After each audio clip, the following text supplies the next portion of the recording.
G'day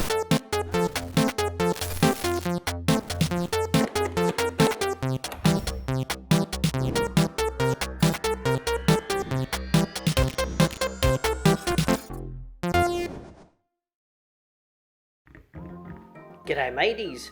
A small episode today. We are going to take a look at some Nintendo game cartridges that I suspect could be counterfeit. So we'll do a little bit of magic and we'll get the Nintendo 64 ones here on the table. So here we are, we have two. One of them is an original and one of them is not. So can we actually tell by having a look on the outside?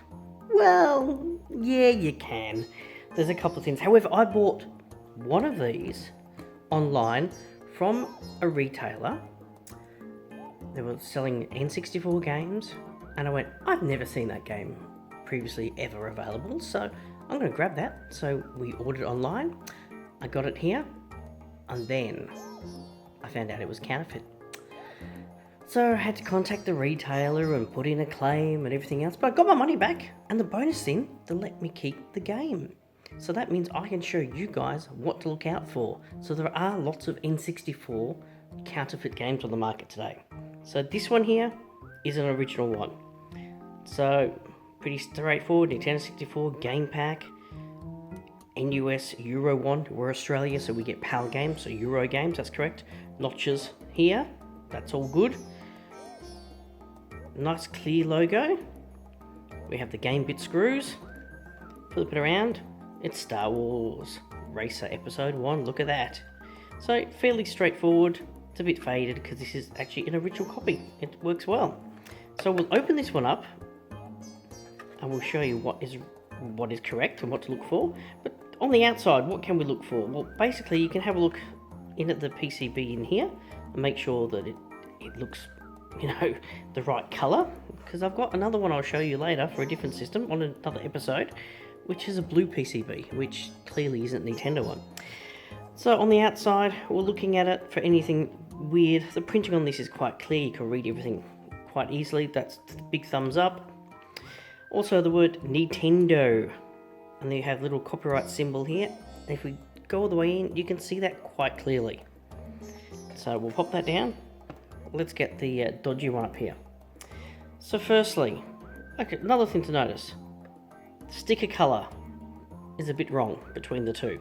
Sticker placement on the original one, look at that, is in dead centre. It's correct, and just over here there is a 01 punched in to the actual sticker. It's embossed, punched in, so there's a 01. That's how you know that's an original. On here, sticker wrong shape, not quite the right size, off centre. We have a look at it, there is no punching in of a number on the label anywhere. Also, the lettering, have a look at the Nintendo lettering and the registered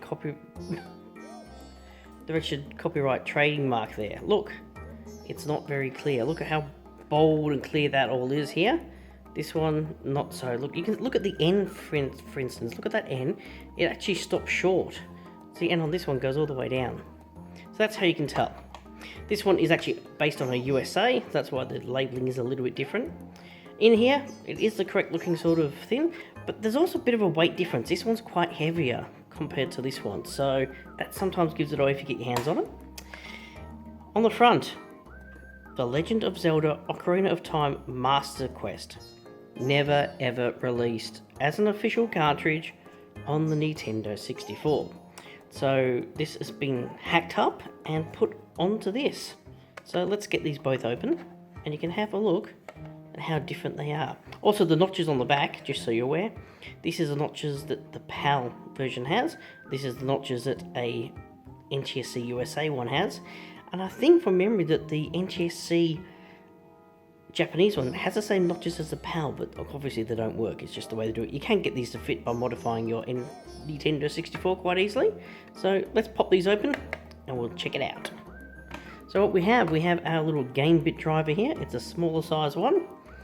Pop it in like so. We can undo it. And what I'll do, I'll bring this up. Goes in. And comes out nice and easy. Pop that down. We'll do these side by side. That's got the screws out, felt the same. This one here.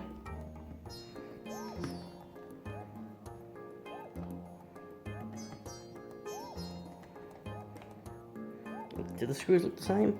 Yep, screws look the same. No difference in length.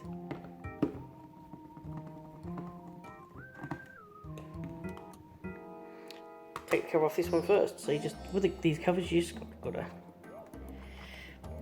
pull it from the front and then slide it down. So front and slide down. There we go. This one here, same again. So far, they actually look pretty similar. So we've got it. However, there's one difference. This one doesn't have a set of screws in here. See some screws that meant to be in there? So, no screws. Original cartridge has the screws. So, they're a little Phillips head. So, let's grab a Phillips head screwdriver. We'll pull these screws out and put them aside so we can open these up at the same time.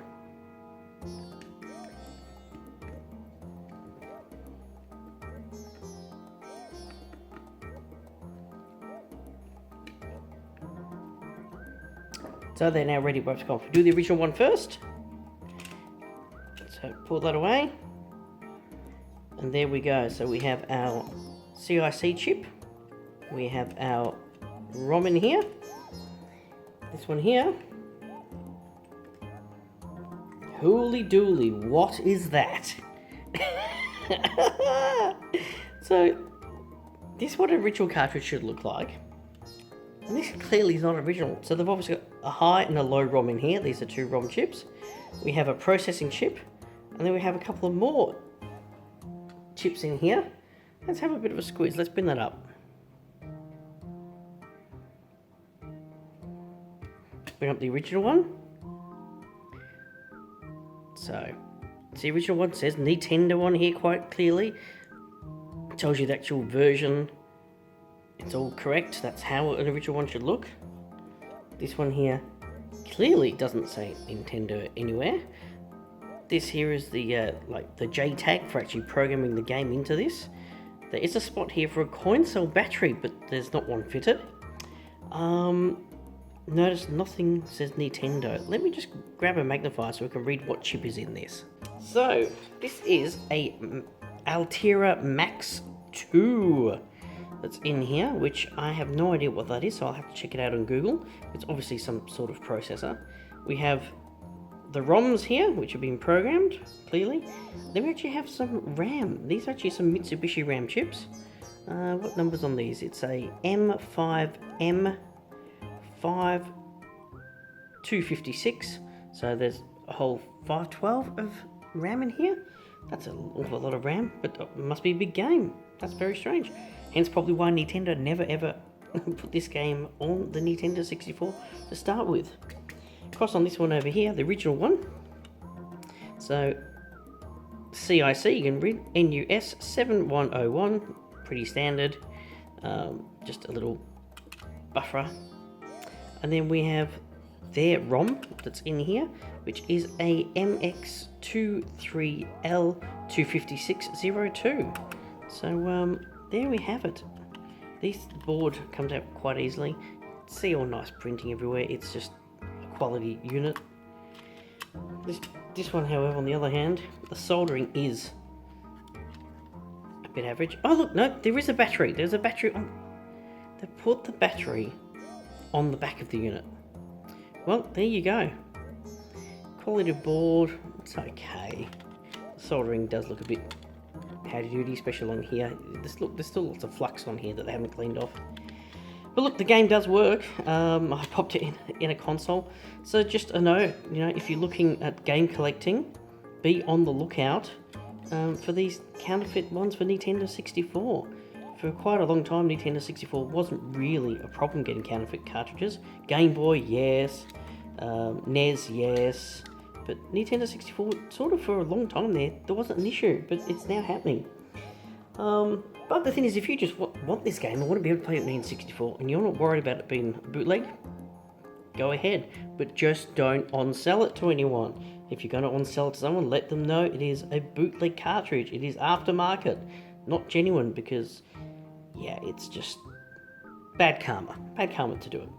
So there we go. So that's a very brief episode today. We'll pop these back together again. We'll do that quickly on camera. But don't forget, guys, if you like this episode, click the thumbs up. If you don't like it, click the thumbs down. Leave some comments below. And don't forget, subscribe. Thanks, guys. We'll see you later.